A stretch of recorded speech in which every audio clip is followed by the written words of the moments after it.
continuación. Recording in progress. Ahora sí comenzamos. Bueno, el tema programado para el día de hoy es los celos. ¿Por qué vamos a trabajar los celos? Porque forma parte de ese gran ramillete emocional que tenemos los seres humanos. Los celos, ¿no? Vamos a hablar de los celos en el taller de inteligencia emocional. Hoy día, martes 15 de marzo del 2022. Ok, entonces los celos también es un tema bastante interesante que vamos a tocar el día de hoy. Y vamos a proseguir entonces. Veamos primeramente, por supuesto, disculpe, bien, captura. Primeramente, ¿qué son los celos, no? ¿Qué es los celos y cuándo aparecen los celos? Miren, los celos son las conductas características por una necesidad desmedida de poseer algo de forma exclusiva. O sea, los celos aparecen cuando sentimos que alguien, algo, algún familiar, algún pariente, o por ahí normalmente casi siempre se asocia los celos a la pareja, pero como vamos a ver, no siempre se dan en la pareja. Pero ¿qué queremos de esta persona? De esta persona queremos su exclusividad, queremos que solo sea para nosotros, que su amor, su cariño, su atención, su compañía, solamente nos la dé a nosotros, ¿no? Eso es lo que sucede con los celos. Hay ese sentimiento de exclusividad. Los celos pueden darse en cualquier tipo de relación, ¿no? Principalmente, normalmente se da en pareja, pero también se da en la familia, también se da entre hermanos, también se da inclusive entre compañeros de trabajo o entre amistades. De lo que se trata es que en los celos la persona quiere exclusividad, quiere que solamente me dé a mí eso que probablemente le esté dando a otros, ¿no? A ver, en los celos, seguimos en qué son los celos. Los celos están relacionados con la inseguridad, ¿no? La raíz de los celos muchas veces es la inseguridad. Por supuesto que hay celos que pueden estar bien fundamentados, ¿no? Celos que pueden aparecer justamente porque la pareja puede estar siendo infiel, pero a veces esa infidelidad no es real, sino más bien imaginaria. Como dice acá, los celos están relacionados con la inseguridad y la falta de confianza en uno mismo. Algunas personas consideran los celos como un tipo de envidia, ¿no? Hay quienes suelen asociar los celos con la envidia. Sin embargo, dice acá, se trata más bien de un temor, de un miedo, ¿no? Consiste en el miedo a perder algo, como por ejemplo una persona, una cosa, una posición social, ¿no? Entonces, más que la envidia es el deseo de tener lo que uno nunca ha tenido o lo que el otro tiene. Pero como vamos a ver más adelante, hay una diferencia entre los celos, porque los celos es no perder o que no se le dé a otro lo que ya tenemos. Dice también, los celos se desarrollan como un gran temor. ¿M? También entonces dentro de los celos está la base del miedo, esa emoción poderosa de la que hemos hablado ya en la clase anterior, también está muy relacionada a los celos, ¿no? Los celos se desarrollan como un gran temor a que la persona amada sea perdida. Y en su base se encuentra la infidelidad real o imaginaria. El ser humano es bien complejo, ¿no? Puede sentir celos por algo real, un evento real, que puede suceder en pareja, pero también puede suceder por algo imaginario, ¿no? Esa emoción de miedo, de celos por perder a la pareja puede ser algo solamente imaginario, y es ahí cuando se tiene unos celos enfermizos, ¿no? Sigamos examinando los celos. Mire, dicha problemática se presenta en estos tres niveles de la siguiente manera. Hay tres formas en que reaccionamos cuando sentimos celos. Reaccionamos, por supuesto, a nivel emocional. La emoción que aparece ante los celos es la tristeza, la ansiedad, la irritabilidad y la hostilidad que se producen por un miedo intenso a la pérdida. En la base está el miedo, pero ese miedo a perder a esa persona amada, ese miedo a que otro se lleve a esa persona amada o se lleve a esa amistad que tenemos, a ese hermano, en fin. Hay celos infantiles, inclusive, ¿no? Los celos entre los niños. En cada etapa de nuestra vida podemos tener diferentes tipos de celos. Los celos infantiles cuando somos niños, los celos en el noviazgo, los celos en el matrimonio, los celos también en la adultez mayor, porque también los adultos mayores son más sensibles, ¿no?, a sus emociones. O sea, sus emociones son más fuertes, ¿no? Así que puede ocurrir los celos en pareja, pero puede también ocurrir los celos entre la amistad, entre los compañeros, ¿no?, entre el mejor amigo o la mejor amiga. ¿Y qué es lo que se siente? Como dice acá, se siente también tristeza, ansiedad, irritabilidad. Uno se enoja con el amigo porque le da más atención a la otra persona y no me la da a mí. O porque la pareja pone más atención o es más acomedido con otra persona y no conmigo. Eso se da a nivel de sentimientos, de emociones. Pero ¿qué pasa también? Se da también a nivel cognitivo, con pensamientos intrusivos. Es ahí donde se hace complejos y enfermizos los celos, es porque la cabeza empieza a pensar cosas que pueden ser irracionales, a tener pensamientos irracionales con la infidelidad, ¿no? Preguntándose continuamente dónde estará la pareja, qué estará haciendo, con quién estará, imaginándose situaciones que podrían estar ocurriendo, pero que probablemente no ocurren. Entonces, esa imaginación desbordante que se convierte en una obsesión es lo que va a generar los celos enfermizos, ¿no? Los celos enfermizos, que no están fundamentados en una base real o una sospecha real, sino en solo la imaginación y el profundo miedo a perder lo que tenemos, la pareja, el amigo, la amistad, el cariño del hijo, de la hija, en fin. A nivel conductual, o sea, en el comportamiento, se da por las demandas constantes de seguridad.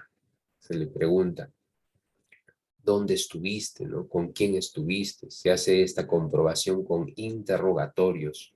A veces también se dan acusaciones, se le acusa a la persona. Confirmación de lugares y personas, ¿no? Se ve dónde es que estuvo esta persona, con quién estuvo.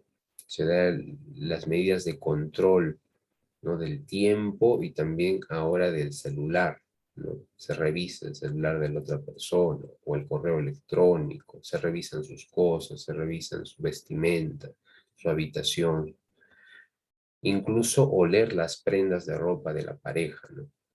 Cuando los celos son muy obsesivos, la persona empieza a buscar o fijarse en cualquier detalle que suponga una infidelidad. ¿M? Entonces eso ya es cuando los celos son enfermizos y normalmente se dan en pareja, que es donde se da ese vínculo amoroso, ¿no? Perder a la pareja a algunas personas les supone un gran miedo. Así que ahí también pueden darse los celos enfermizos. Por supuesto que eso no es lo que debe haber en un clima de pareja o un clima familiar. Lo que debe haber es una relación sentimental basada en la confianza, ¿no? En la confianza mutua, en la independencia, así también de cada uno, donde resulta imprescindible una comunicación asertiva. Para evitar los celos no hay nada mejor que comunicar lo que uno siente. Si uno siente inseguridad, hay que comunicarla, hay que hablarla, pero a veces no se habla, sino que simplemente se desconfía, ¿no? Se desconfía y esa desconfianza aumenta más los celos. Una relación en la que ambos puedan expresar de forma directa sus sentimientos, donde el apoyo y respeto a tu pareja es algo primordial. Cuando hay mucha desconfianza y muchos celos, se pierde el respeto, ¿no? Se pierde el respeto, se resquebraja la relación. Los celos y la desconfianza unidas, eso ya da un indicio de que la relación anda mal, anda mal. Pero los celos principalmente es problema de la persona que lo siente, porque en la base de los celos está la inseguridad, como vamos a ver más adelante. Pero lo que está claro es que todas las personas pueden llegar a sentir celos en algún momento de sus vidas. Lo importante es cómo manejar estas situaciones, ¿no? ¿Por qué hablamos en inteligencia emocional de los celos? Porque es una emoción también poderosa, porque su base de los celos está el miedo y la inseguridad. Entonces, el miedo es una emoción muy fuerte, como lo hemos visto anteriormente, muy poderoso, el miedo. Pero cuando hay miedo junto con celos, ahí está el peligro, ¿no? Que esta emoción también se puede desbordar y se puede volver una emoción obsesiva. Entonces, lo importante es en cómo manejar estas situaciones, tanto por parte de la persona que siente los celos, como de la pareja, el amigo, el hermano, la hermana, los hijos o los nietos, que son las personas que sufren los celos del otro. Veamos más adelante. Antes de entrar al dato curioso sobre los celos y el Alzheimer, vamos a ver este video. Voy a aclarecer un poco algo sobre los celos, algo muy importante, lo que les decía, la inseguridad.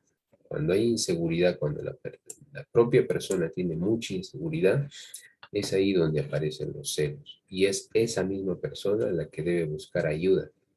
Pero a veces solo le echa la culpa al otro, ¿no? De que los celos los siente porque la otra persona le da motivos, pero a veces no siempre es así.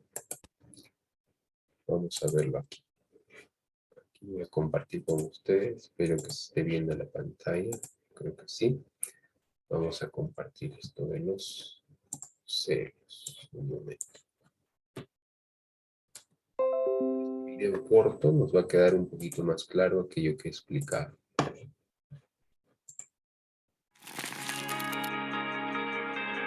Los celos son un problema. Por lo general tenemos la idea de creer que los celos están necesariamente adheridos al amor y al buen amor. A veces creemos que la persona que no nos cela es porque no nos ama.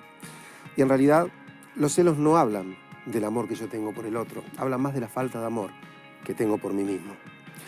Los celos aparecen como una sensación de estar en peligro, una sensación de riesgo, de creer que la persona que amamos le va a dar a otro lo que nosotros queremos que nos dé a nosotros.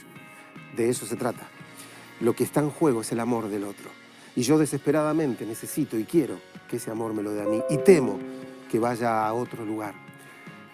El infierno del celoso es el infierno de la inseguridad. Y el infierno del celado es el infierno de la tortura.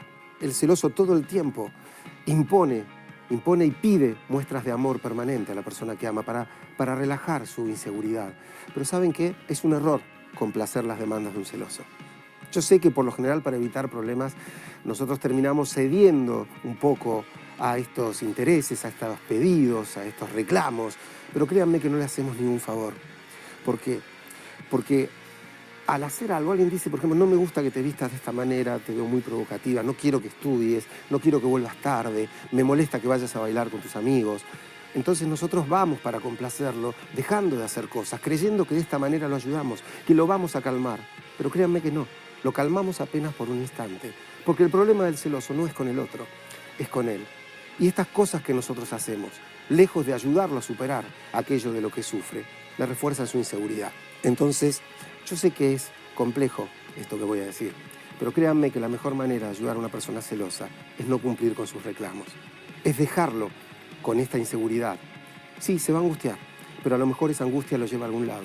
Lo lleva a consultarse, lo lleva a ver a un psicólogo, lo lleva a preguntarse cómo puede salir o de dónde viene esta inseguridad. Recién ahí, cuando mira hacia adentro y cuando se dé cuenta que el problema no es el otro y los demás que lo rodean, recién cuando pueda admitir que el problema es él, se abre la puerta que puede llevarlo a la solución de este conflicto, de este dolor, de esta angustia que lo atormenta todo el tiempo.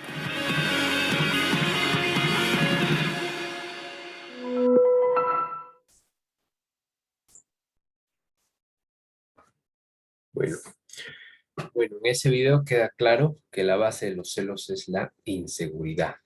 Pero también nos explica algo muy importante, que es que a veces se cree que los celos están asociados al buen amor, porque si uno tiene celos es porque ama a la otra persona, y no es así, ¿no? No necesariamente es así. Como habíamos dicho durante la exposición, puede haber un tipo de celos que puede estar fundamentado en algo real, algún indicio verdadero de infidelidad, que obviamente lo va a sentir cualquier persona. Va a sentir celos ante un indicio real de infidelidad. No, un celo bien fundado, pero hay también celos infundados. Hay celos que se dan porque simplemente la persona se siente muy insegura, también puede tener una baja autoestima, ¿m? Y entonces cree que la otra persona le puede engañar. Entonces hay un celo infundado, ¿no? Hay unos celos infundados que más bien tienen que ver con la propia inseguridad de la persona. Y es ahí cuando se corre el peligro de tener unos celos enfermizos, ¿no? Unos celos irracionales, se puede decir. Es ahí donde tenemos que tener cuidado porque como la base de los celos es la emoción del miedo, esta puede desbordarse. Al igual que la ira se desborda, también el miedo a los celos se puede desbordar y se puede convertir en una obsesión constante donde se le hace sufrir a la otra persona porque se desconfía bastante de ella. Entonces, cuidado con ese tipo de celos. A pesar de que todos sintamos celos, lo que se trata es no de llegar a ese tipo de celos. Bueno, acá un dato curioso con los celos. En la tercera edad, en la edad adulta mayor, una repentina aparición de los celos, una repentina aparición de los celos como de una conducta posesiva con la pareja que antes no se tuvo o fue muy anormal, puede ser sospecha de un inicio también de Alzheimer, la enfermedad del Alzheimer. ¿Por qué sucede esto? Porque hay una investigación que así lo señala, ¿no? Ustedes saben que para estas enfermedades graves como el Alzheimer se hacen muchas investigaciones para reconocer los primeros síntomas, ¿no? Los primeros síntomas. Porque mientras más antes se reconozca una enfermedad como esta, más antes se va a intervenir y se va a poder ayudar a la persona.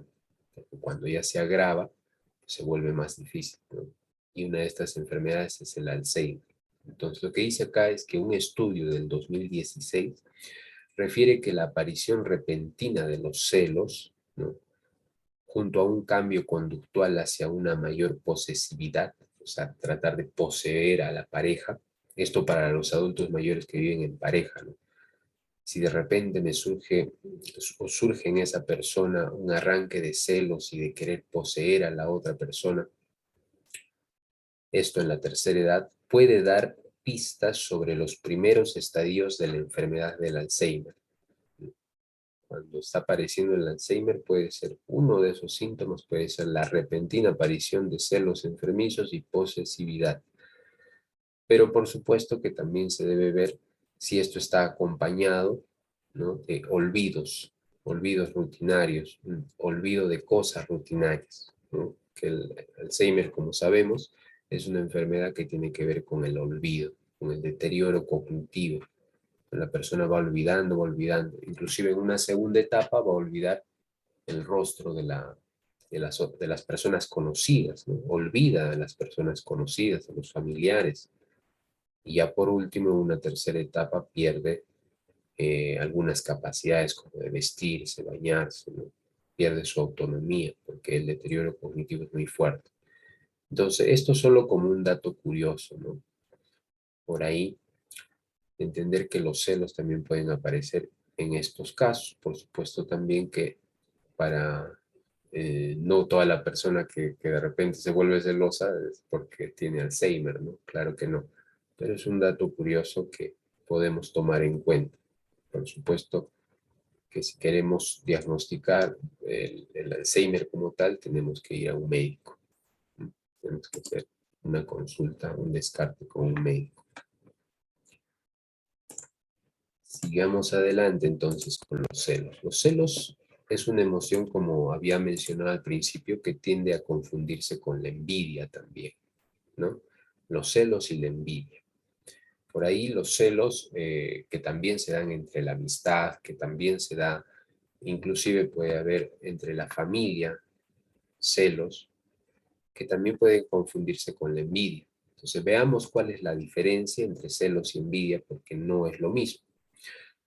La envidia surge cuando deseamos algo que tiene otra persona, ¿no? La envidia surge cuando yo quiero aquello que tiene el otro y yo no lo tengo, pero quisiera tenerlo. Entonces me causa envidia que el otro lo tenga y que yo no lo tenga.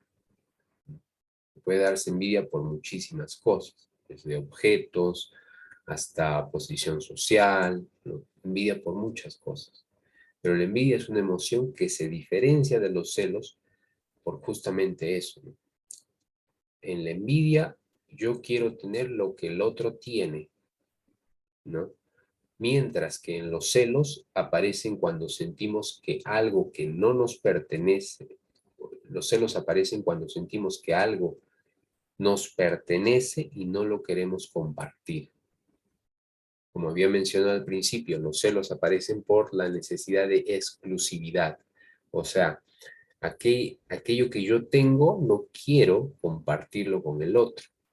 Quiero que sea exclusivamente para mí. Y es más, tengo miedo de perderlo. Tengo miedo de que otro u otra persona me quite lo que tengo, ¿no? Esa es la base de la emoción de los celos. Entonces, en la pareja, por ejemplo, se dan los celos porque la persona tiene miedo de que su pareja le dé su amor a otra persona, ¿no? Le dé su amor, su cariño, su fidelidad a otra persona. Entonces, los celos es el sentimiento, la emoción de buscar exclusividad y tener miedo a perder esa exclusividad. Mientras que la envidia es desear lo que el otro tiene, lo que el otro tiene y quisiéramos nosotros tener, pero no tenemos. Entonces, esa es la principal diferencia entre celos y envidia. Para esclarecer esta diferencia y para entender también, porque la envidia también es una emoción bastante fuerte, voy a compartir con ustedes un cuento, ¿no? Este cuento nos va a hacer entender también la importancia que tiene, cómo a veces están juntos los celos y la envidia, pero son distintos. Vamos a verlos en este cuento que les voy a presentar a continuación. Vamos a apresurar porque el tiempo pasa rapidito. Vamos a cortar el zoom.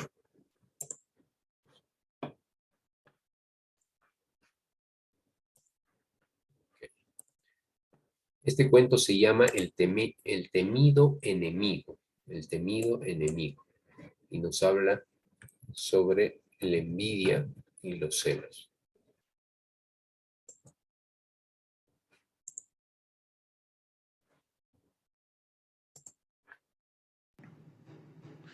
El temido enemigo.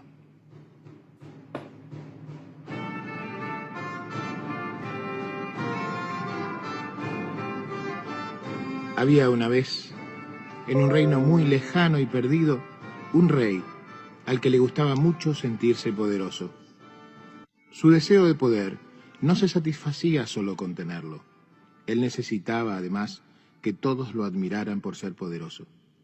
Así como a la madrastra de Blancanieves no le alcanzaba con verse bella, también él necesitaba mirarse en un espejo que le dijera lo poderoso que era.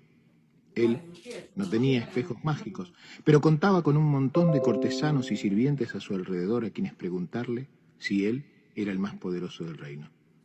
Invariablemente, todos le decían lo mismo. Alteza, eres muy poderoso, pero tú sabes que el mago tiene un poder que nadie posee. Él conoce el futuro. En aquel tiempo, alquimistas, filósofos, pensadores, religiosos y místicos eran llamados genéricamente magos. El rey estaba muy celoso del mago del reino, pues aquel no solo tenía fama de ser un hombre bueno y generoso, sino que además el pueblo entero lo amaba, lo admiraba y festejaba que él existiera y viviera allí. No decían lo mismo del rey, quizás porque necesitaba demostrar que él era quien mandaba.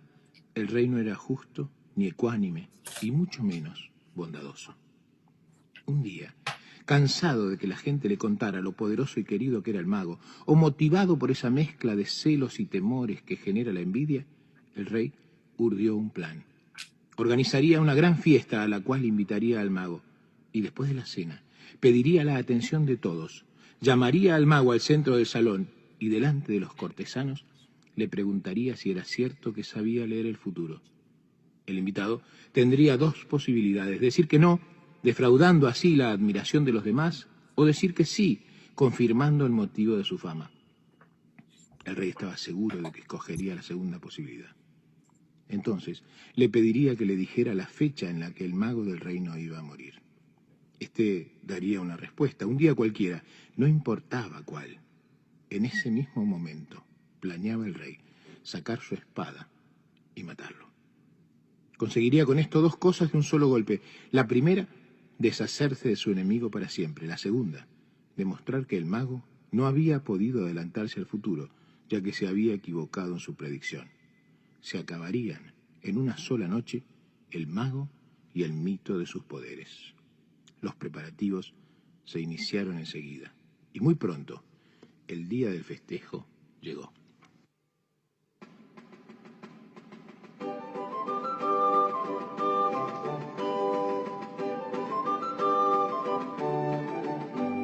Después de la gran cena, el rey hizo pasar al mago al centro y ante el silencio de todos le preguntó: ¿es cierto que puedes leer el futuro? Un poco, dijo el mago. ¿Y puedes leer tu propio futuro?, preguntó el rey.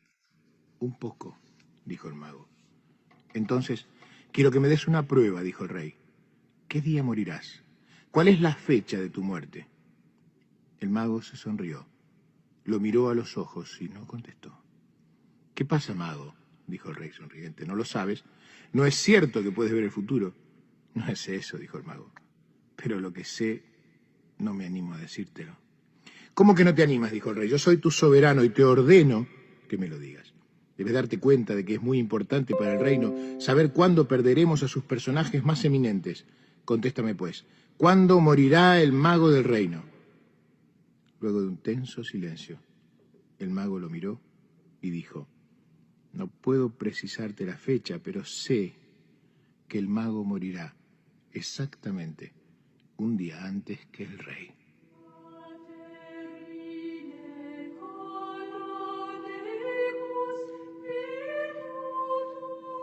Durante unos instantes el tiempo se congeló. Un murmullo corrió por entre los invitados. El rey siempre había dicho que no creía en los magos ni en las adivinaciones, pero lo cierto es que no se animó a matar al mago. Lentamente, el soberano bajó los brazos y se quedó en silencio. Los pensamientos se agolpaban en su cabeza. Se dio cuenta de que se había equivocado. Su odio había sido el peor consejero. Alteza, te has puesto pálido. ¿Qué te sucede?, preguntó el invitado. Me siento mal, contestó el monarca. Voy a ir a mi cuarto. Te agradezco que hayas venido. Y con un gesto confuso giró en silencio encaminándose a sus habitaciones. El mago era astuto. Había dado la única respuesta que evitaría su muerte. ¿Habría leído su mente? La predicción no podía ser cierta, pero ¿y si lo fuera? Estaba aturdido. Se le ocurrió que sería trágico que le pasara algo al mago camino a su casa. El rey volvió sobre sus pasos y dijo en voz alta: Mago, eres famoso en el reino por tu sabiduría. Te ruego que pases esta noche en el palacio. Debo consultarte por la mañana sobre algunas decisiones reales. Majestad, será un gran honor, dijo el invitado con una reverencia. El rey dio órdenes a sus guardias personales para que acompañaran al mago hasta las habitaciones de huéspedes en el palacio y para que custodiasen su puerta, asegurándose de que nada pasara. Esa noche, el soberano no pudo conciliar el sueño. Estuvo muy inquieto pensando qué pasaría si el mago le hubiera caído mal la comida, o si se hubiera hecho daño accidentalmente durante la noche, o si simplemente le hubiera llegado su hora. Bien temprano en la mañana, el rey golpeó en las habitaciones de su invitado. Él nunca en su vida había pensado en consultar ninguna de sus decisiones, pero esta vez, en cuanto el mago lo recibió, hizo la pregunta. Necesitaba una excusa. Y el mago que era un sabio, le dio una respuesta correcta, creativa y justa.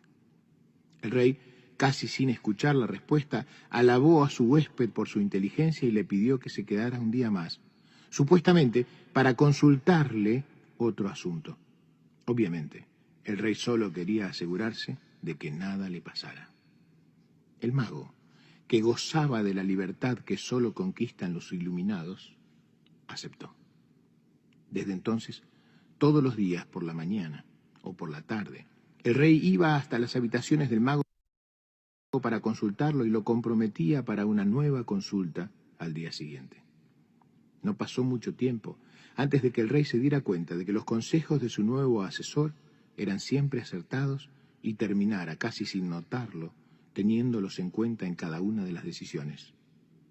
Pasaron los meses y luego los años, y como siempre, estar cerca del que sabe vuelve al que no sabe más sabio. Así fue. El rey poco a poco se fue volviendo más y más justo. Ya no era despótico ni autoritario. Dejó de necesitar sentirse poderoso y seguramente, por ello, dejó de necesitar demostrar su poder. Empezó a aprender que la humildad también podía ser ventajosa. Empezó a reinar de manera más sabia y bondadosa. Y sucedió que su pueblo empezó a quererlo como nunca lo había querido antes. El rey ya no iba a ver al mago investigando por su salud. Iba realmente para aprender, para compartir una decisión, o simplemente para charlar, porque el rey y el mago habían llegado a ser excelentes amigos. Un día, a más de 4 años de aquella cena, y sin motivo, el rey recordó. Recordó aquel plan que alguna vez urdió para matar a su entonces más odiado enemigo. Y se dio cuenta de que no podía seguir manteniendo este secreto sin sentirse un hipócrita. El rey tomó coraje y fue hasta la habitación del mago. Golpeó la puerta y apenas entró, le dijo: «Hermano, tengo algo para contarte que me oprime el pecho». «Dime», dijo el mago, «alivia tu corazón. Aquella noche, cuando te invité a cenar y te pregunté sobre tu muerte, yo no quería en realidad saber sobre tu futuro. Planeaba matarte y frente a cualquier cosa que me dijeras, porque quería que tu muerte inesperada desmistificara para siempre tu fama de adivino. Te odiaba porque todos te amaban. Estoy tan avergonzado. Aquella noche no me animé a matarte. Y ahora que somos amigos y más que amigos hermanos, me aterra pensar lo que hubiera perdido si lo hubiera hecho». El rey bajó la cabeza. «Hoy he sentido que no puedo seguir ocultándote mi infamia. Necesité decirte todo esto para que tú me perdones o me desprecies, pero sin ocultamientos». El mago lo miró y le dijo: «Has tardado mucho tiempo en poder decirme esto, pero de todas maneras me alegra que lo hayas hecho, porque esto es lo único que me permitirá decirte que ya lo sabía. Cuando me hiciste la pregunta y bajaste tu mano sobre el puño de tu espada, fue tan clara tu intención, que no hacía falta ser adivino para darse cuenta de lo que pensabas hacer». El mago sonrió y puso su mano en el hombro del rey. «Como justo pago a tu sinceridad, debo decirte que yo también te mentí. Te confieso hoy que inventé esa absurda historia de mi muerte antes de la tuya para darte una lección que recién hoy estás en condiciones de aprender. Quizás la más importante cosa que yo te haya enseñado nunca. Vamos por el mundo odiando y rechazando aspectos de los otros y hasta de nosotros mismos que creemos despreciables, amenazantes o inútiles. Y sin embargo, si nos damos tiempo, terminaremos dándonos cuenta de lo mucho que nos costaría vivir sin aquellas cosas que en un momento rechazamos.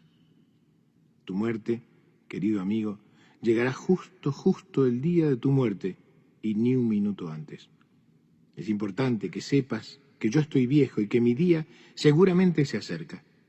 No hay ninguna razón para pensar que tu partida deba estar atada a la mía. Son nuestras vidas las que se han ligado y no nuestras muertes». El rey y el mago se abrazaron y festejaron brindando por la confianza que cada uno sentía en esta relación que habían sabido construir juntos. Cuenta la leyenda que misteriosamente, esa misma noche, el mago murió durante el sueño. El rey se enteró de la mala noticia a la mañana siguiente y se sintió desolado. No estaba angustiado por la idea de su propia muerte. Había aprendido del mago a desapegarse hasta de su permanencia en el mundo. Estaba triste simplemente por la muerte de su amigo. Qué coincidencia extraña había hecho que el rey pudiera contarle esto al mago justo la noche anterior a su muerte. Tal vez de alguna manera desconocida el mago había hecho que él pudiera decirle esto para quitarle su fantasía de morirse un día después. Un último acto de amor para librarlo de sus temores de otros tiempos. Cuentan que el rey se levantó y que con sus propias manos cavó en el jardín, bajo su ventana, una tumba para su amigo el mago. Enterró allí su cuerpo y el resto del día se quedó al lado del montículo de tierra, llorando como se llora ante la pérdida de los seres más queridos. Y recién entrada la noche, el rey volvió a su habitación. Cuenta la leyenda que esa misma noche, 24 horas después de la muerte del mago, el rey murió en su lecho mientras dormía. Quizás de casualidad, quizás de dolor, quizás para confirmar la última enseñanza del maestro.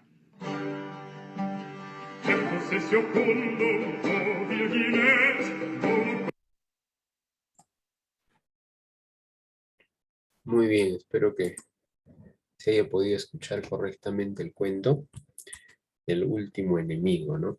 Que hablaba de un mago y un rey. El rey estaba muy envidioso, lo que sentía era envidia, muy envidioso de que el mago le superase en sabiduría, le superase en justicia, y asimismo sentía celos de que los aldeanos, la población, le tenía más respeto al mago que al rey mismo. Entonces hizo un plan para matar al mago, invitándolo a una fiesta, y le iba a preguntar, como que el mago adivinaba el futuro, le iba a preguntar cuándo iba a morir. Y si éste le decía que iba a morir de unos días, el rey mismo en ese momento lo iba a matar al mago. Pero se dio con la respuesta del mago, que le dijo: yo voy a morir un día antes de que tú mueras. Entonces, ¿qué pasó? Pasó de que al rey le entró miedo, porque dijo: si los mato ahora, mañana yo también voy a morir. Así que no lo mató. Y en cambio de eso, se hizo amigo, porque empezó a convivir con el mago, en vista de que no quería ahora que el mago muriese, porque al día siguiente iba a morir él. Entonces lo empezó a cuidar, empezó el mago a vivir junto con el rey en el palacio, y de esta forma se hicieron amigos, pero además de eso, el rey se hizo más sabio. El mago le contagió su sabiduría, su justicia, su toma de decisiones, le contagió al rey, y se hicieron amigos. Ambos se beneficiaron estando juntos, hasta que el rey le pesó que en un principio él quería matarlo, y le confesó esto. Y el mago también le confesó de que él también se había dado cuenta, pero que le enseñaba de que la envidia y los celos que él sentía al final estaban infundados, que él también se favorecía de los dones del mago, y al final se terminó siendo su amigo. Extrañamente, el mago murió al día siguiente, y al día siguiente también murió el rey, como al principio se había predicho, ¿no? Entonces, ahí vemos que los celos y la envidia a veces están injustificados, a veces son emociones que no nos llevan a nada, ¿no? Los celos por querer que nos den lo que más le dan a otro, ¿no? Y la envidia por querer tener lo que el otro tiene. Bueno, como saben, el Zoom se va a cortar en instantes, aunque solo nos quedan 4 minutos. Nos quedamos con esa reflexión. Yo espero que haya sido beneficioso. Solamente está la licenciada Mari y la señora Ana María, pero como es esto una grabación, voy a pasarla por el WhatsApp. Y espero que todos tengan un bonito día. Espero que hayamos aprendido un poquito más sobre